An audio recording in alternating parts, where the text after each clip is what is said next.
Good evening, everyone, and welcome to the Big Blue Band podcast. I'm Jeff Joseph, your really settled-in host. We better, because it's like episode 24. So, hi, everybody. With me right now are Christine Maydossian, who's a senior, who is an advisor with Ryan Affaires Publiques, and of course, Dr. Roy Eappen, our internal medicine specialist and endocrinologist, and the presiding wizard of all things monarchist and monarchy and very lately apparently Barry Manilow, but that's a whole other story. We won't get into that too often. I believe Matthew Conway, who's usually with Capitol Hill Group, big shot over there. I think he's coming to join us, and he's joining us right now. So hang on a second. We're gonna buzz him in there, and there he is. Hang on. See, we're always interesting things we do live, folks. Okay, Matthew, we're on the air right now. So you're in, but we haven't started anything yet. So there's Matthew Conway, who's quite the regular here. And of course, again, he's with Capitol Hill Group. He's an advisor strategist. Of course, he's a member of the Conservative Party National Council. And at this point, we issue our big blanket disclaimer that all opinions coming up on this show are all our own. They're not representative of employers, the Conservative Party, whatever, you name it. It's our own. Let's just say it's our own. Okay, so really, let's get into the show already. And first topic is, I guess, you know what, we always got to kind of start with Trudeau. So, let's talk about the most important election since 1945, and for many of us in our lifetimes, it passed on September the 20th, and basically pretty much everything stayed the way it is. And of course, because there's so much important stuff that was behind this election, and they needed a mandate, that guess what, we're going to get right onto it and start the parliament on November 22nd.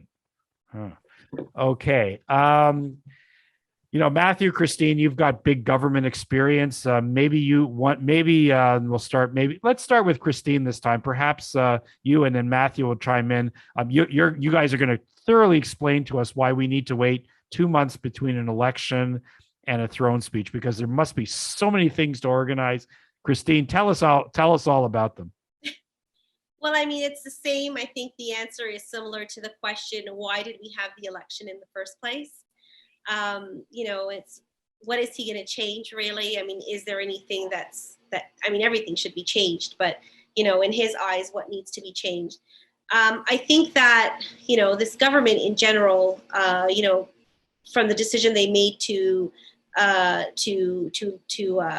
this election, to actually having to decide what they're going to do with their cabinet, I think they're completely lost, right? I don't think there's much explanation to it. I think it's just, how easy was it for him? He had his election, he went on holiday, especially on a day when he wasn't supposed to go on holiday. He's taking some time off, he's, relaxing. He hasn't been very present anyway since the election. There really isn't much to say. I mean, I really think he just doesn't know what he's doing. And well, of course he just in light of the Tofino disaster with the First Nations community, now he flew back to Kamloops to that group, and basically he got given the talk of shame, I think, by the chiefs over there. So he had time to fly back there too, and he's supposedly going to. Yeah, it's kind of interesting for a prime minister who's gained a new mandate, even though it's very weak. He's been pretty absent, hasn't he? We don't hear from him very much. He doesn't say very much. He was almost in hiding for 2 weeks. I wonder what's going on. I'm sure there are a lot of not very happy Liberals. You notice he tends to show up now with Chrystia Freeland constantly tied to his hip. That's probably they've been writing all kinds of articles how she single-handedly defeated communism, and a coincidence, I'm sure. Well, that's just I'll just finish. Yeah, Christine, go, please. Oh, sorry. There isn't really much to say except for why did we have this election, and what's he doing, right? I mean, Yeah. But I think there is actually a lot going on behind the scenes. There is a reason why Chrystia Freeland has been in the press the way she's been in the press. I'm sure that they're trying to give life to the party, because I mean, at the end of the day, they went in this hoping to win a majority, and they kind of fell right back where they started. So they must have done some reflecting on that, and who knows, maybe there are larger changes to come than just a cabinet shuffle. We don't know yet, but I mean, what's he going to change? What difference is it going to make? Who cares? Right? Well, you know what?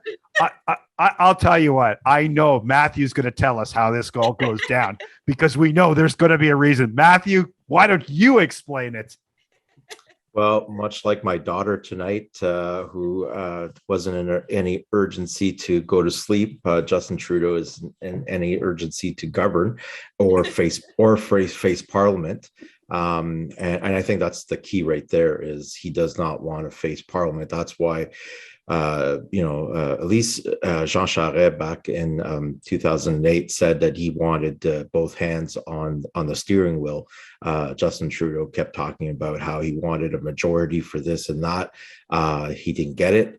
And now it's like, well, I'm take my time to, before we go face Parliament. We have a pool in our firm about with certain criteria regarding what the cabinet's going to look like. And I wrote to a colleague. I said, does it really matter? It's like shuffling the chairs on the Titanic, or is that too mean for our liberal colleagues in our office? But yeah, this government is a disaster. I mean, and it's just like, how do you take them seriously on anything they do?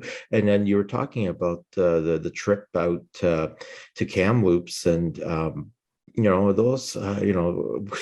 those jets that we use in this country for ministerial travel, and including the Prime Minister's plane, who I keep thinking of that scene in the movie Major League, when they're literally duct taping one of the propellers, and that's literally what is keeping that plane together is duct tape and wire, which is a shame, but whoever's in power, and that thing's a gas guzzler. And so he took it to go surfing, surfing on TRC day, and then took it back to go and grovel and apologize and basically be told that you're full of shit. But but so that's not exactly green, but it's just, it's like, it's everything they do. Now there are rumors that perhaps Katie Telford will be named ambassador to the United States. Rob Silver can go watch all the baseball he wants in Washington and Baltimore, but yeah,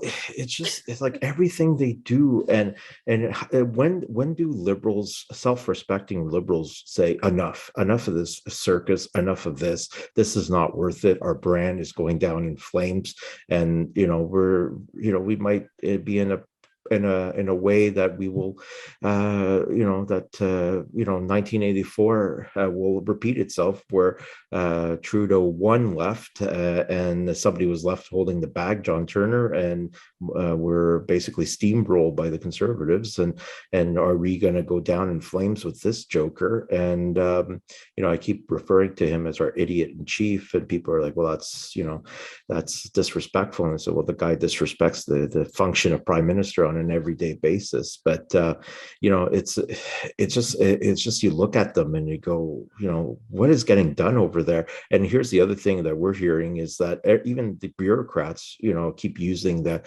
we're in caretaker mode. We can't do anything. We're in caretaker mode. Some of it is because they can't do something, and some of it's excuses not to take meetings, but the business of the country is not getting done. Meanwhile, inflation is up, that's a topic we're gonna get to in a worse way in 20 years, and these guys are just kind of palling around and waiting to see what's going on, and I'm sad for our country, to be honest with you. And the provincial governments have had to take responsibility for a lot of things in the past little while. They've taken the steering wheel on a lot of things here in Quebec and in Ontario and across the country. Yeah. Because the federal government is failing to work. Christine, is your microphone gone far from you or something? Or No, can you hear me? yeah, no, it just seems kind of faint. I don't know why. Anyways, Maybe that's because I wasn't talking loud enough. yeah, no, it's fine. It doesn't matter. It's fine. We can still hear you. Don't worry about it. I just thought you might be having a technical issue. Well, I wish the hockey season had started on the same schedule as Justin Trudeau's on, because that means the Montreal Canadiens would be 0-4, soon to be 0-5. But anyways, yeah, where are we? Oh yeah, 3-1. Okay. Yeah. Let's, next up, well, I guess while we're biding time until November 22nd, I guess, it's scored by Jesperi Kotkaniemi. So oh yeah, okay, well, yeah. There you go. Yeah, so there is one kind of issue, I don't want to get too much with what the Conservatives are going to be doing or whatever, but Can I just make a comment on the upcoming Parliament? Sure, go for it. Oh yeah, Doc, sure, go for it. So yeah, what I find particularly funny is, who is he going to pick for cabinet? Because I can name at least 6 ministers who should be fired. Patty Hadju the other day, I mean, talk about hilarious. She's like telling us that we should take the example of the Prime Minister and not fly around much except on an important business. So does that mean I can use a private jet now from now on? Because that's what the Prime Minister does. And and then she said you shouldn't travel around. And then she shows herself being photographed up north in very cute shots. No, I mean, do as I say, not as I do. I mean, it's just unbelievable. I mean, how do people, and Sejan, if Sejan is put back in the cabinet, what will that tell people? What will that tell women? What will that tell our soldiers? What will that tell anyone? So Minister for Status of Women. But I mean, there's a whole list of cabinet ministers. That wouldn't be surprising. Sorry. Yeah. Oh, yeah, that would be hilarious. But I where's the talent pool that he has to actually reform cabinet? And remember, it has to be half men, half women, half transgender, he's committed to it, half gay. I mean, you have to have the gay women and the gay men, and it's just virtue signaling. No competence. You don't pick a minister that actually can do the job. You pick a minister that represents some tick mark group. It's all ridiculous. And I agree with Matthew. I feel sorry for Canada. I envision fresh women ministers that he can throw under buses, because he's running out of those too. There's not many left. I wonder if Rachel Ben-Dayan is going to finally make cabinet.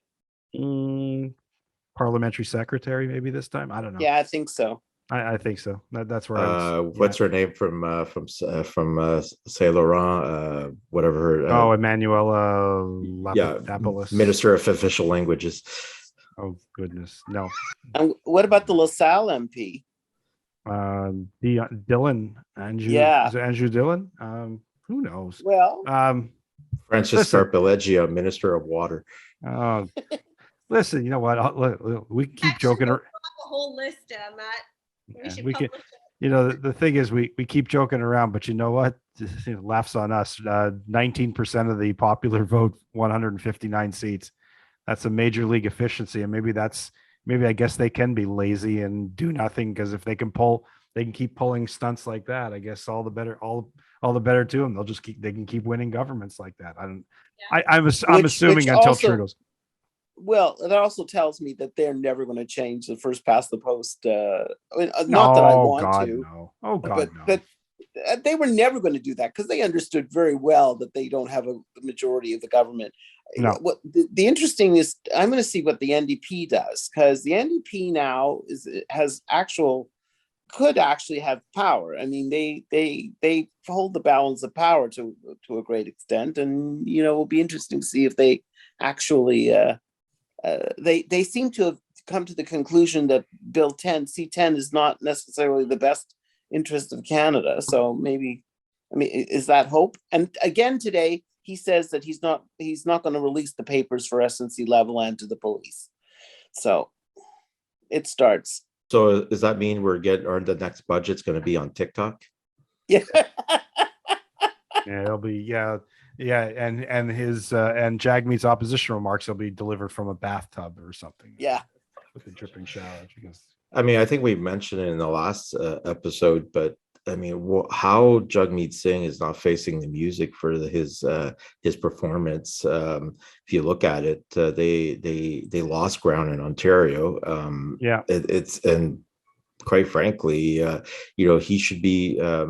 But I'm going to say it and probably get into trouble for saying what I'm about to say. But is somebody in the NDP calling for Jagmeet Singh's head racist or considered racist, right? As opposed to the forces happening in the Conservative Party, right? So Yeah. I mean, the question I don't think is that absurd.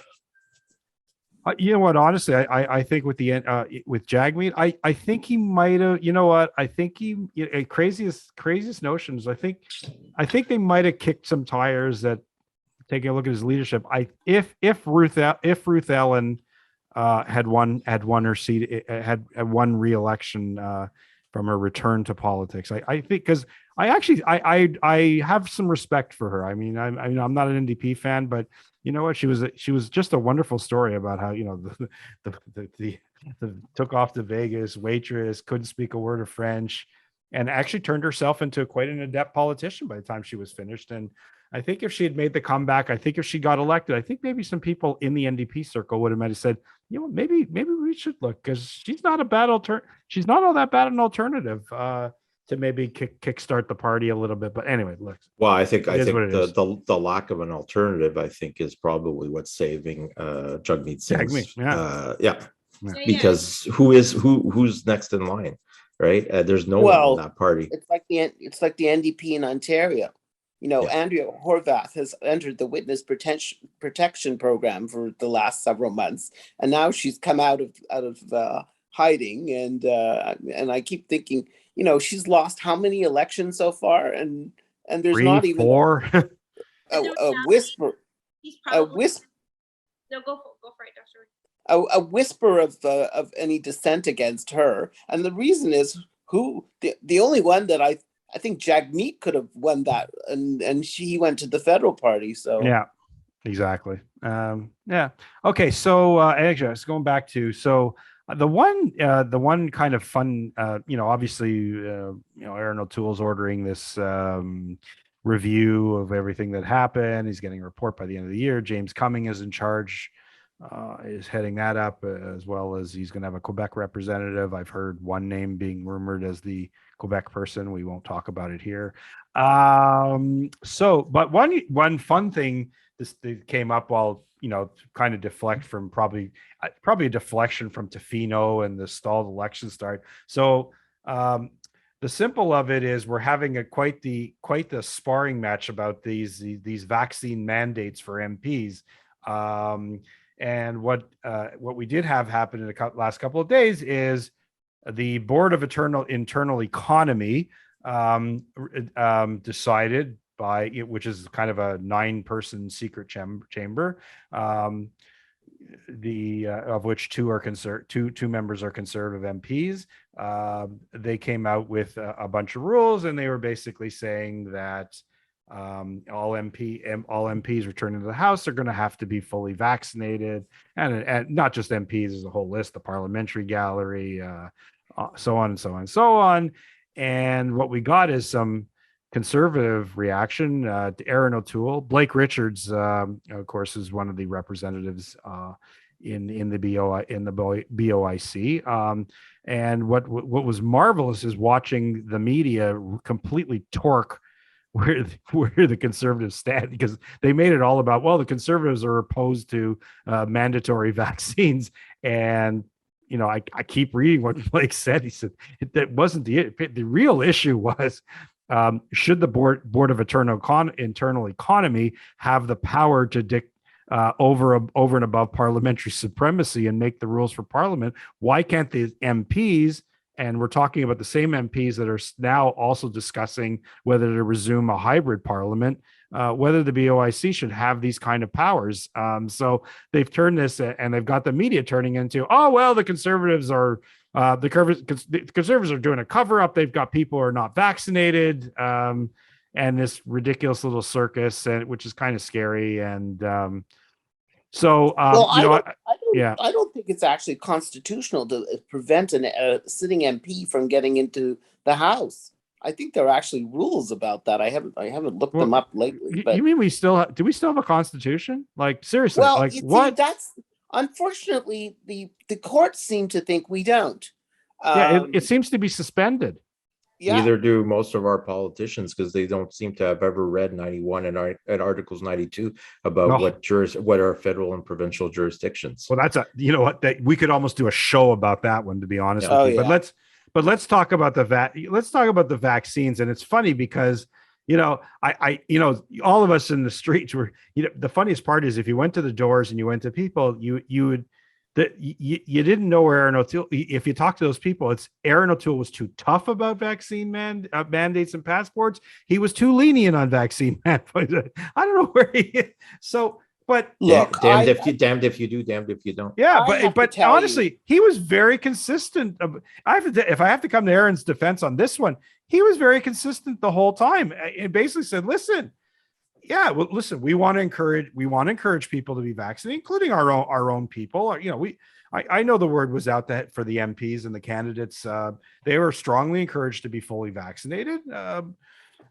And whatever. And he said, listen, for when it came to public buildings and whatever, he said, listen, you should be able to have two choices, either be vaccinated or show proof that you have a negative, or show proof that you're not sick. You have a negative test. I don't understand what's so complex about understanding what this means.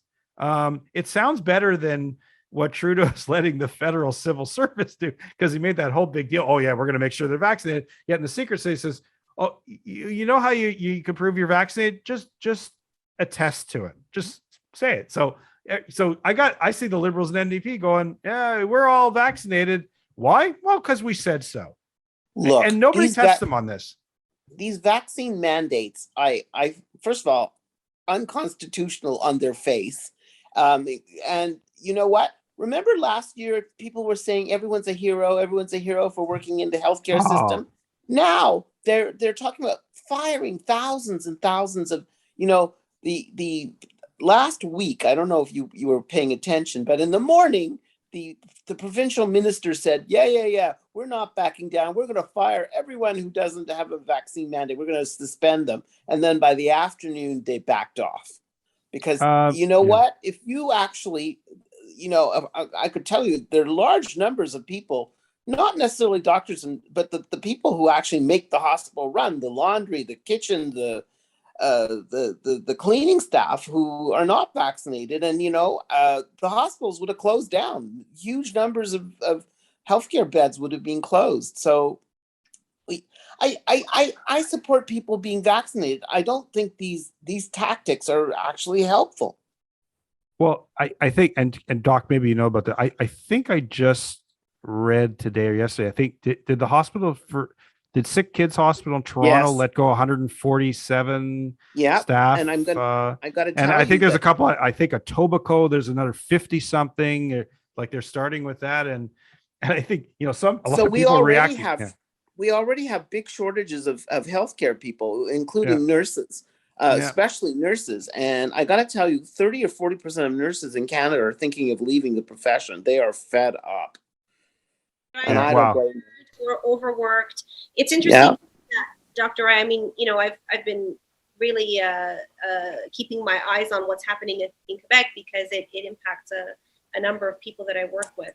But I mean, we have so many shortages. They're trying to hire people, but then they're firing people. So I understand that there's it's important to have people vaccinated for the health of everyone at the hospital. But at the same time, I completely agree with you. I think it's working against the objective of trying to keep these hospitals running. I just wanted to say one thing with respect to the Board of Internal Economy. What business does the Board of Internal Economy have mandating vaccine? They manage the finances of the parliament. They have no business. No, I wanted somebody to explain what the BOIC does. So basically, I mean, when I worked for the WIP, he was the, I think, co-chair and the spokesperson for Hawaii. So, it was a lot of the things that they would deal with were the internal finances, right? I mean, it's just ridiculous to think that they're mandating vaccines. It's not It's not in their list of responsibilities or in their jurisdiction, if you ask me. No, they do stuff like collect the parliamentary expenses, then review that kind of stuff, right? Like, right? Am I wrong? I never worked on Parliament Hill, but like that's. I mean, Matt can also, I'm sure he'll have things to say about it too, but they basically manage the finances of Parliament, the internal finances. Well, the internal functioning of the House of Commons, but I think the fact that looking at the rules or whatever is irrelevant to the Liberals, because if you saw Yves-François Blanchet from the Bloc, the first thing he came out and say that we won't sit next to Conservatives who are not vaccinated and they need to be vaccinated, and obviously the NDP, the Liberal lapdogs, got on board as well. So they're probably like, rules be damned, we're just going to do this and take us to court, right? Knowing that this is going to take forever to get through our judicial system. And they get all the headlines as being kind of like, well, we're getting back to work and we're going to do it in person, but the big bad mean Conservatives are not doing it. And we're talking a few people here. We're not talking the majority of caucus. And Aaron O'Toole has been clear, that he supports people getting vaccinated. He strongly encourages people to get vaccinated, but is not going to force people to get vaccinated, because he does still believe that it's a person's choice, but he would want them to be vaccinated, but that's not up to him. Look, he believes in the common law. The common law says that treatment against your wishes is a tort.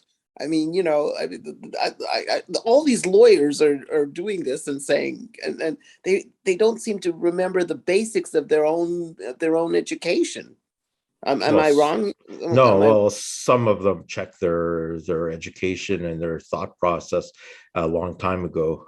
If you look at by what some of them are saying, right? So, some Liberals basically checked out any semblance of a moral fiber years ago. So, by supporting this joker, but. I mean, but yeah, they're all the people, the Liberal representatives, the Bloc representatives, and the NDP representative on the Board of Internal Economy are essentially doing the bidding of Justin Trudeau. It's as simple as that. Who knew what the Bloc and a Trudeau would work together? Who knows what kind of deals they've made behind the scenes? Well, that's the other thing too, right? If we do this to help you wedge the Conservatives, here's what you get out of it, right? So. Promises they've made for Quebec behind the scenes that we don't know about, that put Quebec above every other province in the country. Yeah, but listen, like I said, we're all pro-vax. We're pro-vaccine on this one. We've seen the positive effects that come out of them, but I don't think these guys, this whole, first of all, this whole we're all in this together has now become be like me, or I hate you, and I hope you get arrested, and I hope you lose your job, and I hope you. I have heard people say the most outrageous things. I've heard of physicians saying they won't treat people who are not vaccinated. That children whose parents are not vaccinated won't be able to visit them in the hospital. I mean, all of these are gross violations of medical ethics. I mean, by the way, doing that, you're not penalizing the parents, you're penalizing the child. Of course. Well, yeah. But anyway, and I don't think it's being done without thought, because in the end, really, isn't it all, it's not even just about freedom of religion, freedom of conscience where it applies there. I mean, I'm still quite young enough to remember when we used to talk about my body, my choice. I mean, that only counts on one thing. Well, no, because some people, if we go back and liberals love to do it anyway. I mean, we go back to arguments about abortion and medically assisted dying. How can you all of a sudden say, well, that one, okay, you can do whatever the heck you want with your body, we don't need to get away. But for vaccines, no, you take that jab or else. And I think And I think this is a lack of an understanding, particularly of, I'm not talking generally the 42-year-old Ontario woman who, lives like a granola, super healthy life. And that includes not being vaccinated for anything. There's a fundamental, it's funny when we're talking about reconciliation and healing and stuff like that. We don't understand. We seem to not understand. And there's quite a few Indigenous Canadians, Black Canadians, these racialized communities, they don't have they have a natural distrust in getting this kind of a vaccine. And honestly, I watched a video out of the US. It was a black gentleman, a Black American from New York, and he did I don't know, maybe Dr. Rice saw, because Dr. Rice sees everything. So he did this fantastic 3-minute video trying to explain why so many Black people in America are not getting vaccinated. And he was very compelling. He said, particularly, look, in New York, he said something like 74% of Black Americans aged 18 to 34, 44 were not vaccinated. And he went into the whole story about the Tuskegee experiments and stuff like that. And this is this is almost like residential schools. A lot of people are not aware of these things, and they don't understand that these are these deep fears where they were used in the past as experiments. They've discussed those stories amongst themselves and their children. So and other generations. I think it's instructive to talk about the Tuskegee Airmen. So the American government, they did a study where they allowed men who got syphilis, who were in an army unit, and they didn't treat them.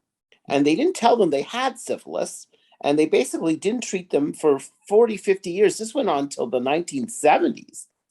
And gross violation of medical ethics. You can't do studies on people without telling them that you're doing studies on them, and then to not treat them for a disease which can be very, very problematic later in life. And for sure, you can get dementia, all kinds of things. So I can see how some people may find this, and they said, they were doing it for they want to see the natural course of syphilis, and but you know what, do it on yourself if you want to do that. Yeah, and Agent Orange. I mean, they went on and on. And listen, I think we have to appreciate when the people have this hesitancy and fear. I think it's more like you have to kind of talk to them, not threaten them and beat them over the head and take away their take away their livings and take away, I don't like, we're as a society, and I know it's not just in Canada, like we're not thinking this thing very, very clearly. I just, you got to kill them. You got to kill them with facts, right? Because threatening them with their livelihood and threatening them with, not non-participation, quote unquote, gets their backs against the wall. And what's next? And I just want to state for the record, I mean, I'm double vaccinated. I believe in it. In a way, I understand why some people don't want to be double vaccinated. In some other ways, I don't understand that thinking, but that being said, that's up to them. But it's just one of those things where, what are they going to do? We're going to make them wear armbands? The vaccinated yellow stars. That was my next. And then Dr. Roy was talking about the medical ethics. How was those decisions ethically worse than Joseph Mengele, right? If you really think about it, it's when you're denying somebody care without their actual consent. We know what the effects of syphilis could be. That's just as bad. It's not as, doesn't make for a nice documentary, but it's just as bad. Yeah. Anyways, I'm going to move. I think we're going to just do one final topic, and then maybe we'll see where we go. Inflation. I know Justin Trudeau doesn't like to talk about monetary policy, but we are now seeing. Yeah, well, that's another thing. So, a lot of us kind of had this "I told you so" moment that was going to come. So, apparently, we're learning that having the Bank of Canada hyperprint hundreds of billions of dollars in currency to financially basically have a government buy GDP. And in Canada's case, not doing it well because we've had a couple of negative quarters, negative growth quarters. Guess what? It creates massive, especially we're doing with social assistance stuff like that. It's now created massive distortion. So we have wrecked up supply chains, strange employment numbers where, oh yeah, well, we got a million jobs that were lost were found back, yet we have more people not working or looking for work than ever before. And and now we've had inflation now for a couple of straight months, kicking it over 4%. And of course, the way it's always calculated, let's say, if any of us who go to a grocery store or have to fill up gas or whatever, it probably calls poppycock on 4.4%. It's quite a bit higher than this. So we now have an interesting situation because we have, a couple of generations of people that are not familiar with the concept of inflation. And it's there, and we have supply chain disruption, and we've probably got, oil and gas prices are high and seemingly going higher because we haven't fully realized all the increases coming in carbon taxes and clean fuel standards to come. And we haven't hit winter yet. And those who are not paying attention, looking at what's going on overseas there, we are seeing a major push in heating prices that are going to get very, very expensive this winter. And we haven't even approached that yet. Economic disruption like this is usually not a very good thing. High inflation. We have a report out of Scotiabank that talked about eight Bank of Canada interest rate increases coming start in late 2022. Now, I'm not necessarily agreeing with that. Could an economic situation like this finally be the tipping point for Trudeau that Tom Pitfield can't save? Who wants to take this one first? Christine, how about you? Micro target this. Yeah. I actually just today, Quebec, they were talking about a 5% inflation. That's the highest inflation in 30 years. You had different members talking about, home affordability, food affordability, childcare, healthcare. I mean, it's come to a point, I think, especially in the post-COVID context, where we need more help than we did before, and there is less help than there was. And the prices are just growing at a, unprecedented rate, really. The housing market is at a place, I think, across the country. It's not just in the big cities anymore. It's everywhere. I mean, COVID did a number on the suburbs and on the countryside and on the cottages, and everything is just, out of control. And I think that a government who just got elected and who's facing these issues federally, who's not talking about them, not doing anything about them, but not talking about them. It's not just useless, it's irresponsible, right? Everybody you talk to is either trying to find a way to pay for their home, trying to find a way to buy a home, trying to find a way to put food on the table. Again, we go back to service industry people. Yes, the CERB, is at its end. I think we were talking about this even before we started recording. Crime is going up. It will continue to go up. We're not in a good place financially. The country is in a terrible place financially.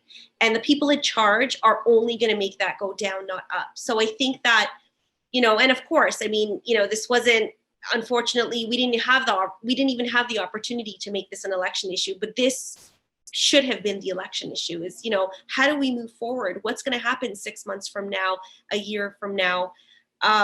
Living an average life has become unaffordable in this country, right? If owning a home is out of reach for most of the population, especially the young generation, then we have a problem, right? So, and then we're talking about firing healthcare workers. And, I was telling you guys, it's, small restaurant was raided by 14 police officers, yesterday in downtown Montreal. And, for what? For capacity. We're at a place where we really, I think in this country, we have to start thinking about, when I say we, I mean government, our priorities, you know, the future, and the young generation, and where's the young generation headed? It's becoming a scary place, and for a government who's been elected, you know, who was elected 2 months ago, for not to even, you know, to be completely invisible, it's unacceptable.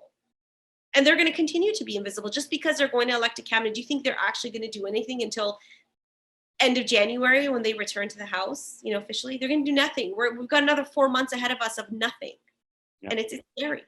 Well, think about it. There are ministers right now running their departments that were defeated in the election. Chew on that for a second, or people who quit. Talking about inflation. So, and this is mea culpa. This was my fault, but went to the grocery store with my daughter earlier today, and obviously walked out with a lot of stuff I normally would not buy. But it was just expensive, to say the least, and it doesn't take much. How does a family of four? How does a family of five basically get through a month? And you're talking about fuel prices going up. There are places in this country where people do not have any option other than fuel in order to heat themselves in a very, very cold winter. And it's not just a matter of, well, why don't you put up solar panels? No, it's not even an option, right? So I don't know how some people are going to survive. I think we're going to be seeing a lot of media stories based on people that are having a very tough time, and unfortunately, there will be the crap we're going to be seeing out of Ottawa is going to be everything's honky dory. God bless this our great leader, but it's just just the cost of living, and the cost of living is going up, but the people's salaries are not keeping pace. So whatever you were making, is pales in comparison, because your costs keep going up, and there are people who are going to go under. And we're going to see a lot of stories, and I just don't know how this country can withstand that. Another, I don't know, 18 months, 2 years, whatever, of this Liberal government. And going back to Chrystia Freeland, obviously total coincidence that the article about her single-handedly defeating the KGB and the communists and whatever, no mention of her time at Reuters, almost bankrupting that organization, and the fact that she's just, as finance minister, as in part created this mess. And God, for she defeated communism, so she must be great. But let's have a counterbalance to that, and basically, well, you know what, for all her spending and all her whatever, and then this her being part of a party that essentially wants to put a black mark on anybody who doesn't conform to them. Isn't that exactly what the KGB and the communists used to do? But anyways, I digress. Doc, what do you think? Wage and price controls part 2? It's funny. I was thinking, we're going back to what Herr Trudeau. You're probably too young to remember. We had 15-16% interest rates at one point. We had huge inflation. If the interest rates go up in this country 2 or 3%, half of Toronto is living at the very edge of its mortgage. I don't see how people will, they're having $1 million, $2 million mortgages. How are they going to keep their houses? So, the other thing, today, the Royal Bank came out and said, in order to achieve net zero, we need to spend $60 billion a year for the next 30 years. Yeah, $2 trillion. What? And then the other headline I found very interesting was, one of the climate people were saying Canadians use 3 times as much energy as any other people in the world. I thought, have you ever lived here? It's cold in the winter. You cannot live in most of this country without heat. And Dr. Roy, people tend to forget the cities like Toronto, Vancouver, and Montreal. Most of this country, people live in rural areas where they have to drive an hour to get to a hospital, or they have to drive an hour to buy milk. People tend to forget that. We're not, we're not Switzerland. So, headline, Canadians use more energy. Headline, we live in a climate where it can be minus 40. It's the winter is coming. So Yep. I don't know what's going to happen.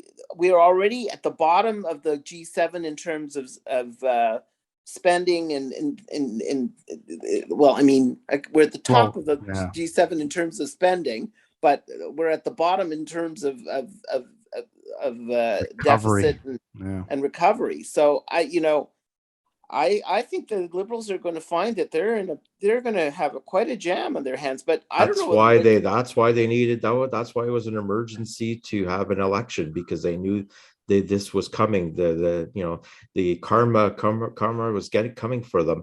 And just, if you think about it, the prices of stuff in the territories in normal times is crazy expensive because of the way stuff needs to be shipped up there. What's that going to look like? Are we going to have countries dropping care packages to bail them out? Northern Ontario, same thing.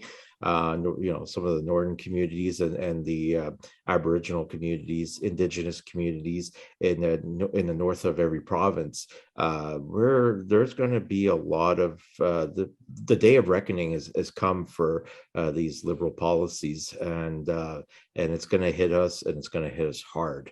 And unfortunately, I don't know if they care. That was my next point. I don't think the people in the 905 who voted Liberal give a rat's ass. That's, at the end of the day, they don't have the Canadian government spends, so you don't have to. Remember? Yeah. Yeah. No, I mean, good time. And then gas. If not everybody's back at work, right? So no. Once and so some people are gonna haven't felt it yet, but they're gonna feel it. And we're, like we said, we're already feeling it at the grocery store or the price of anything. It's just it's very sad, but there's going to be a lot of human interest stories available for media to pick up on, because there's going to be a lot of sad stories. Yeah, I hate to say it, but you're probably right. Okay, on that note, any kind of special shout outs, or do we just wrap this one up? I don't go ahead. I'm thinking. Well, I want to say that I cannot believe that the new head of the Canadian Defense Staff is also having problems with sexual harassment. I mean, good Lord, can we not find one general in this country who actually is kind to his staff? I mean, it's insane. Admiral Mark Norman. And yes. And you know what the terrible thing is? Minister Sejan knew this during the election. The election, once again, Mr. Sejan, if he is still Minister Sejan is still a minister, it will tell me how cynical this government really is. He will be a minister for the sake because he apparently moves a lot of votes for the Liberals of BC, so he will be a minister. There you go.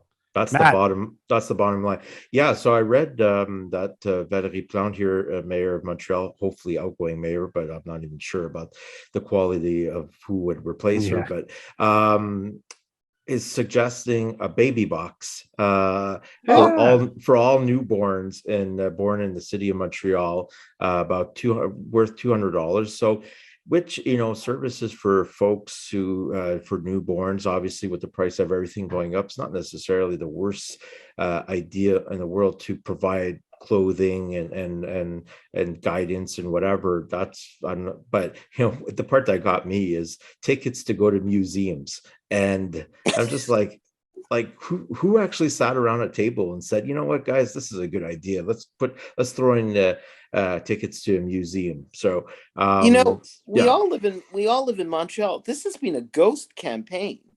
I mean, you don't see anything. I haven't heard. Have you guys heard much about the campaign? No. Other than the signs. A little bit more, Dr. Roy. I mean, the summer was literally like, nothing. I mean, Valérie Plante was out there a little bit, but Denis Coderre was completely not around. I think recently in the past few weeks, they've been a little bit more active. I mean, from what I see, and of course, the next 2 weeks are going to be active as well. But I mean, I'll go back to this election and say, Montreal is such a vibrant city, and and it's it's full of so much life. You would almost expect it to have a very vibrant, active election, and it's exactly, it has it. I Yeah. mean, I And why can't we find people better than Kader and Valerie Plante? I mean, said I'm it. actually I said it many episodes ago. Out of the city, of all the people that live in the city, these are the two best people we came up with, and that in itself is a statement, right? Yep. It's like damned if you do, damned if you don't. Whoever's going to win, it's like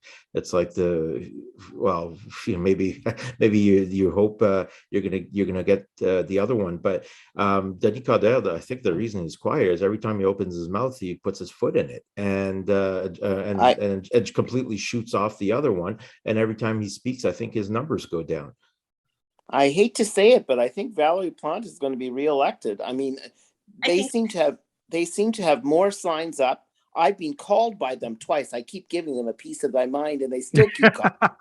I have a feeling their vote will be more. They will perform better. In other words, they'll get out their votes and be more micro targeting, and then basically their vote will be perform Cardel's vote. So I think you're right. I think she might be reelected. yeah. Maybe Coderre gets Trudeau's elaborate database, and he's got some secret GOTV campaign that we don't know about. I don't know. I find municipal politics in this country for our three biggest cities is depressing. And because even if you wanted to run as somebody as a fiscal conservative, you would get annihilated in Toronto, Montreal, and Vancouver. So I support a small party here called Action Montréal, which does advocate sort of fiscal, not very conservative, but a little bit more conservative than the others. And do you know that when they tear up our roads, we have 5 different departments that don't talk to each other? I mean, couldn't we just have one department? That's what got me on this party's bandwagon. They said, we will do something to coordinate the road closures. Have you been driving around the city lately? It's a disaster.